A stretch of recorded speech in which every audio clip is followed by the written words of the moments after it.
Começa agora o Saber Direito Debate. Eu tenho a honra hoje de receber Joelson Dias, advogado, mestre em Direito pela Universidade de Harvard, também foi ministro do Tribunal Superior Eleitoral e que ministrou ao longo da semana o curso Temas de Direito Eleitoral, tendo como aula número 1, Propaganda Eleitoral Antecipada. A aula 2, Arrecadação e Aplicação dos Recursos. 3, Captação ilícita de sufrágio. Quarta aula, Condutas vedadas aos agentes públicos. E a quinta aula, um tema até que eu acho que nós já poderíamos começar falando, esse tema da quinta aula, que é ficha limpa. Joelson Dias, é uma grande satisfação. Nós poderíamos dizer que esse tema ainda vai dar pano para manga ainda ou já está tudo resolvido? Com toda certeza, e por dois motivos. Primeiro, porque a sociedade já incorporou a ideia.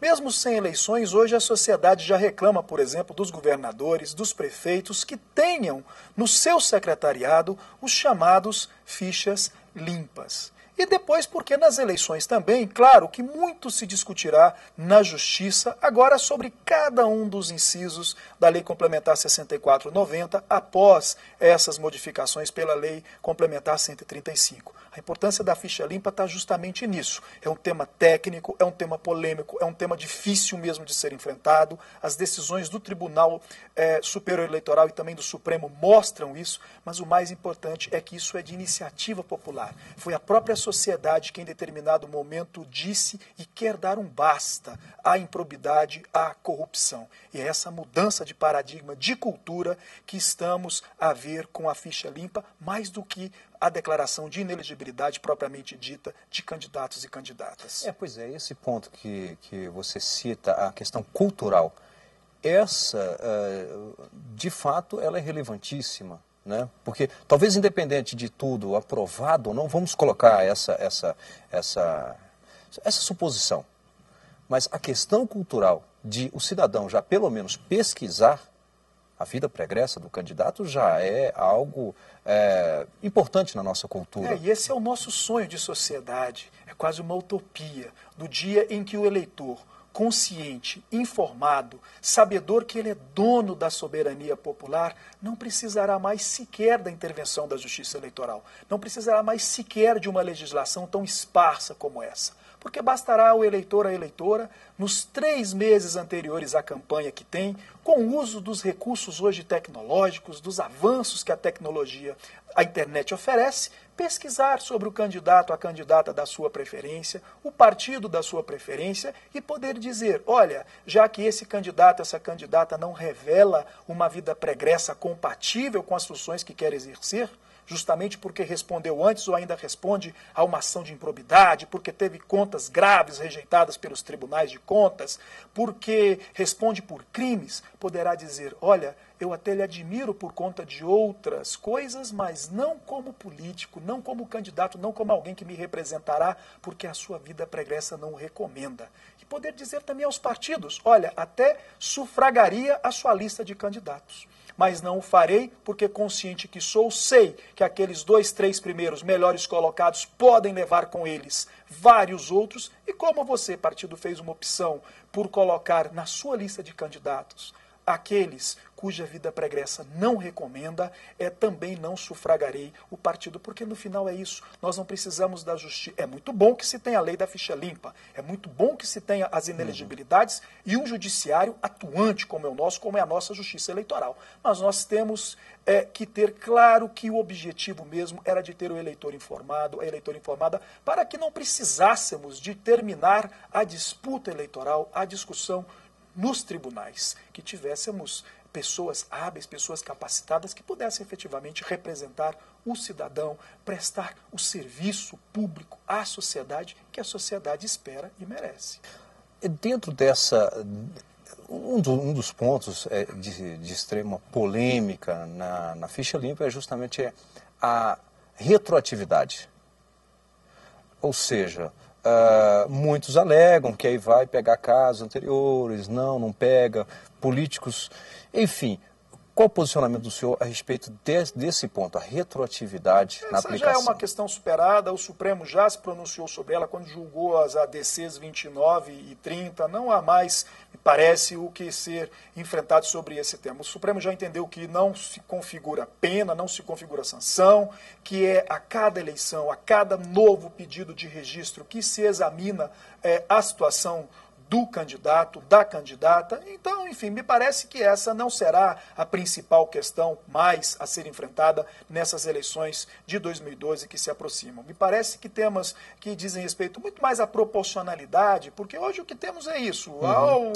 Aquele que foi condenado por uma conduta mais grave, um crime mais grave, que vai se ver na mesma posição daquele que também foi condenado por improbidade ou por um crime, mas que de repente não sofreu as mesmas sanções, ou que o crime, o delito não apresentava a mesma gravidade. E será difícil, então, estabelecer, se é que será possível, um critério de proporcionalidade para que aqueles contumazes, para que aqueles renitentes na prática acabem não se misturando com aqueles que podem ter cometido um ou outro deslize, que, claro, tem que ser punido, tem que ser sancionado mesmo, tem que ser declarada a sua inelegibilidade. Mas o sistema, me parece, terá que dizer se vem mesmo para, às vezes, em determinados casos, alijar da vida política de uma vez por todas aquele que cometeu uma, não vou dizer simples, mas que tenha cometido uma conduta ali que lhe era vedada e por conta disso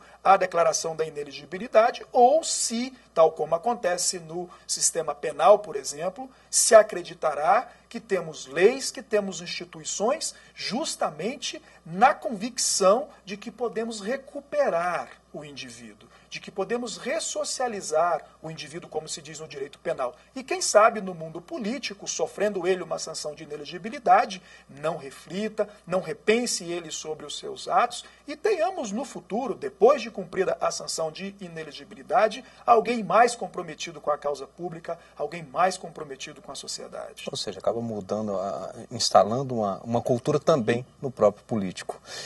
Joelson Dias, um tema que divide também opiniões na nossa legislação e direcionado para o eleitoral é o voto obrigatório.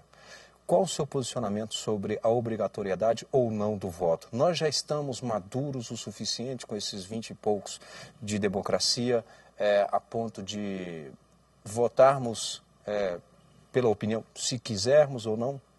Eu já tive situações em que eu defendia o voto facultativo.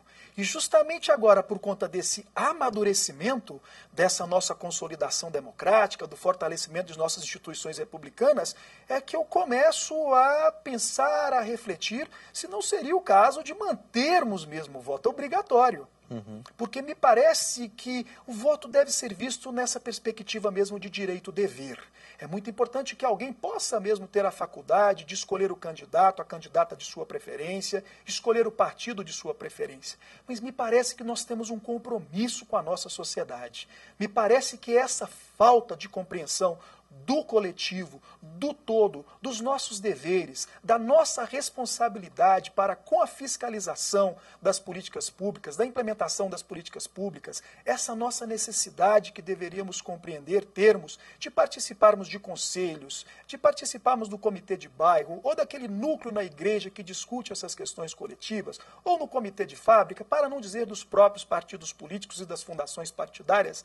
Enfim, me parece que todos nós temos uma contribuição a dar para a nossa sociedade. E me parece que o voto é obrigatório, se é que se pode dizer que o voto é obrigatório no Brasil, porque as consequências para quem não vota são mínimas. Basta que se justifique, talvez exista sanções para quem não justifique o voto, a ausência, mas não necessariamente o voto em si. Enfim, me parece que é o momento das eleições que se clama dos indivíduos, da sociedade, um pouco mais de reflexão. É claro que se denuncia muita corrupção, que se denuncia muita improbidade, que se denuncia um distanciamento enorme do político com os seus representados. Mas é em momento como de realização de eleições do voto que essas questões vêm à tona e têm mesmo que ser resolvidas coletivamente. Porque se não nos engajarmos nessa discussão, nessa reflexão. Nem que seja para condenarmos determinadas práticas, nem que seja para recusarmos o voto em determinado partido, em determinado candidato. Quem se ocupará? Quem cuidará desses assuntos em nosso nome? É por isso que surgem, às vezes, os regimes autoritários, é que surgem os verdadeiros messias, como se sozinhos fossem dar conta de coisas que são coletiva, coisas que nos tocam a todos resolver. Porque, no fundo, estamos a falar dos nossos projetos de vida, das nossas oportunidades, nossas, dos que nos são queridos, das nossas famílias. Ou seja, de realizarmos, de termos oportunidades, de realizarmos o nosso projeto pessoal de vida e de termos uma comunidade em que os serviços mínimos são assegurados com muita eficiência, de infraestrutura, de saneamento, de educação, de saúde, de lazer. E me parece que a obrigatoriedade do voto, ainda que de modo obrigatório, faz com que cada um reflita sobre essas questões, reflita sobre esses temas. Bem, nós vamos aqui a um rápido intervalo e em seguida estaremos de volta com o Saber Direito Debate. Até já.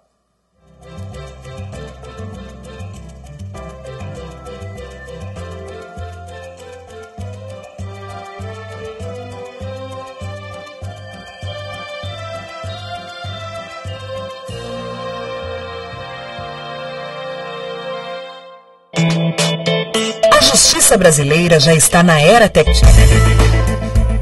Iniciar uma ação, enviar petições ou até mesmo apresentar recursos.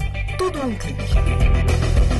O PJE significa maior velocidade e segurança na tramitação dos processos, promove a colaboração e eleva a autonomia do judiciário. PJE. Mais seguro, mais rápido e mais eficaz.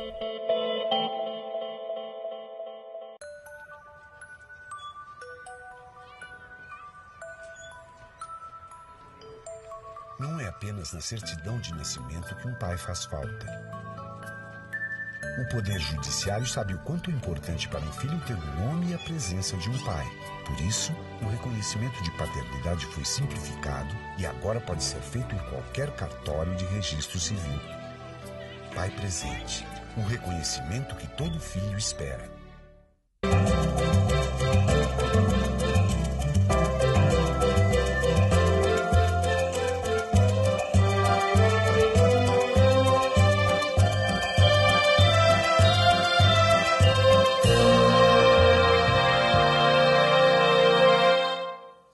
Estamos de volta com o Saber Direito Debate, hoje conversando com Joelson Dias, advogado, professor.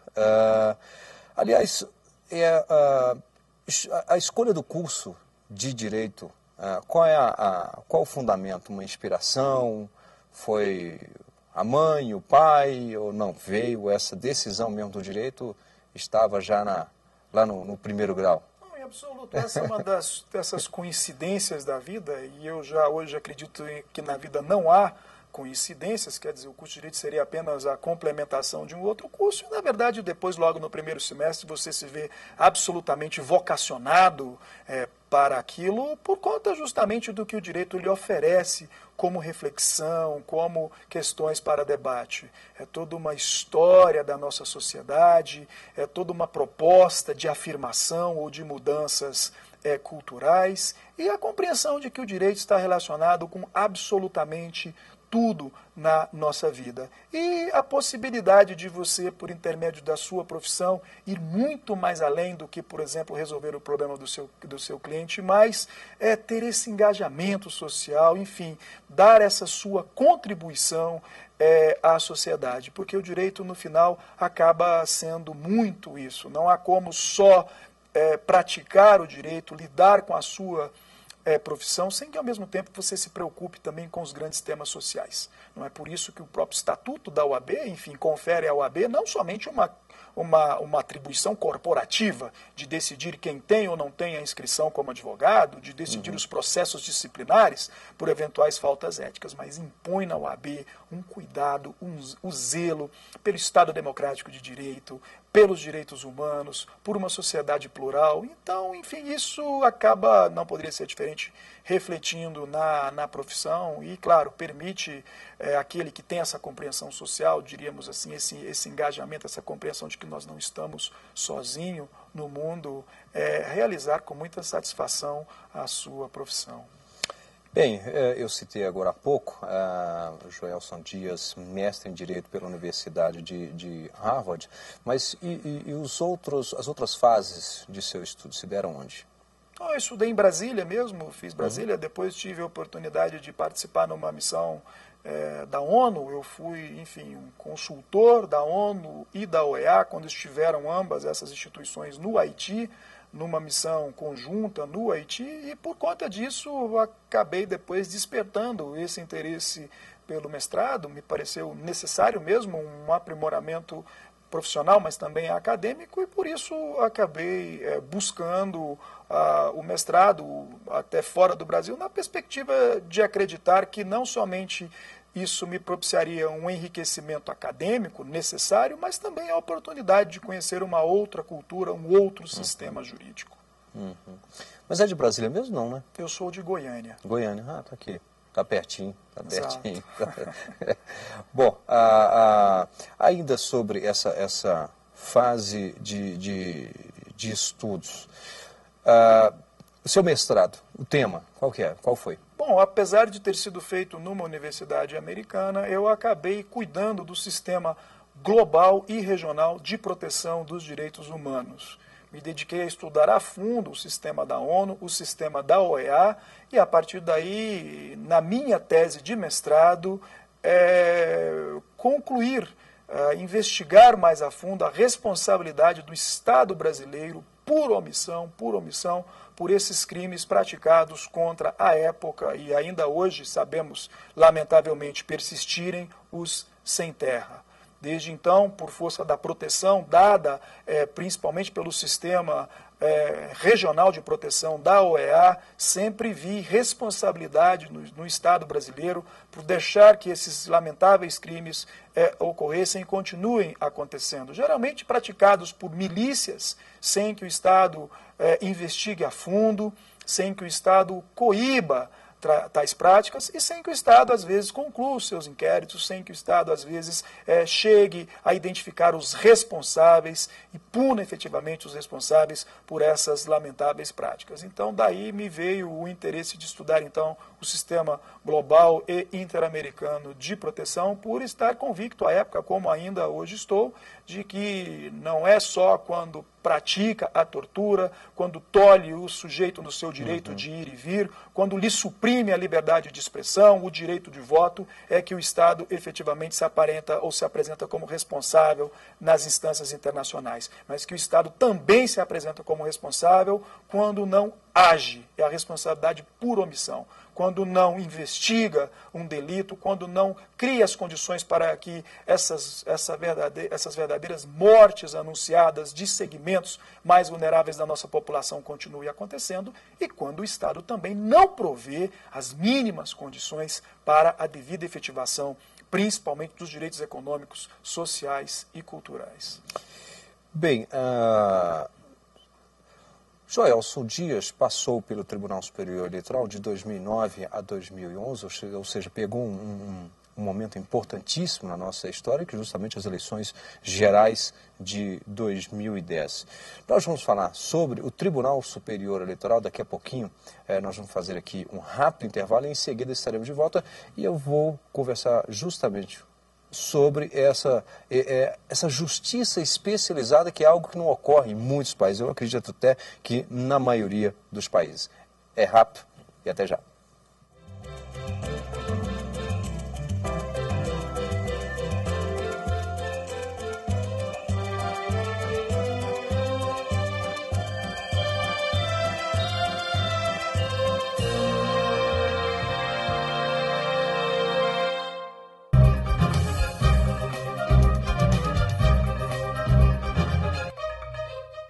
No programa Academia, você confere o debate sobre mídia e cidadania. no estudo da natureza comunicativa da ouvidoria parlamentar da Câmara dos Deputados. O trabalho é da mestra em comunicação pela Universidade Católica de Brasília, Silvia Regina dos Santos Coelho. Os convidados do programa são o professor Luiz Carlos Assis Iasbeck, doutor em comunicação e semiótica pela PUC de São Paulo, e o professor Alexandre Bernardino, doutor em direito constitucional pela UFMG. Esperamos por você.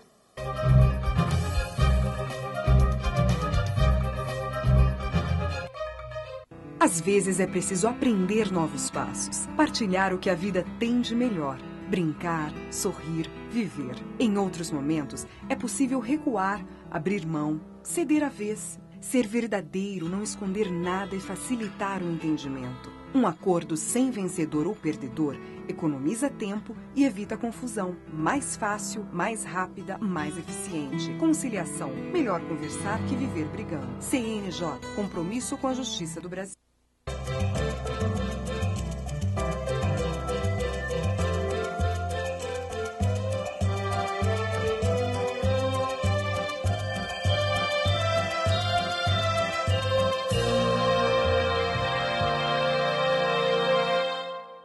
Estamos de volta com o Saber Direito Debate, hoje conversando com Joelson Dias, advogado, também professor, ministrou o curso no Saber Direito, temas de direito eleitoral. Joelson Dias, você que é ministro do Tribunal Superior Eleitoral no período 2009, 2011, como eu disse anteriormente, passou por um momento importante na nossa história que foram as eleições gerais de 2010. E aí a Justiça Eleitoral brasileira, aliás, nossa legislação tem essa característica de ter um tribunal especializado, uma justiça especializada na área do direito eleitoral, em que organiza, não só julga, mas também organiza todo a votação, ou seja, o dia da eleição, desde o dia que termina uma eleição para a próxima eleição, tudo passa pela Justiça Eleitoral, coisa que não ocorre em muitos países. Esse é um modelo ideal?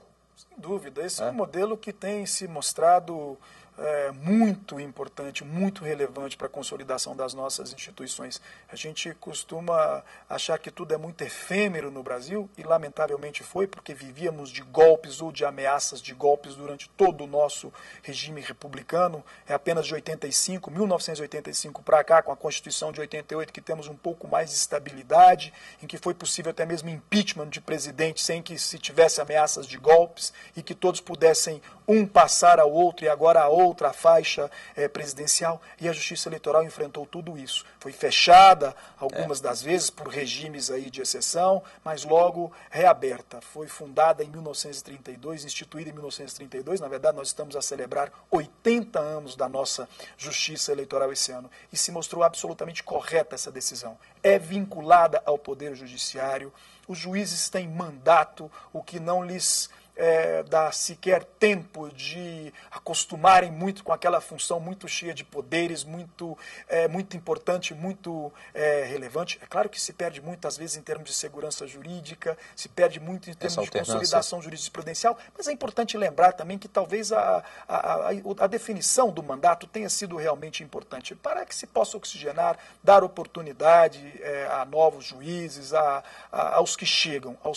Então, a meu ver, a Justiça Eleitoral é um exemplo para os outros países, justamente por conta dessa composição por juízes, essa possibilidade que se dá aos advogados que ali também se façam presentes, e é importante lembrar que não é propriamente o quinto da OAB, não é a OAB quem indica os advogados para a Justiça Eleitoral, é o Supremo Tribunal Federal, no caso do TSE, são os tribunais de justiça nos estados, no caso dos TRS.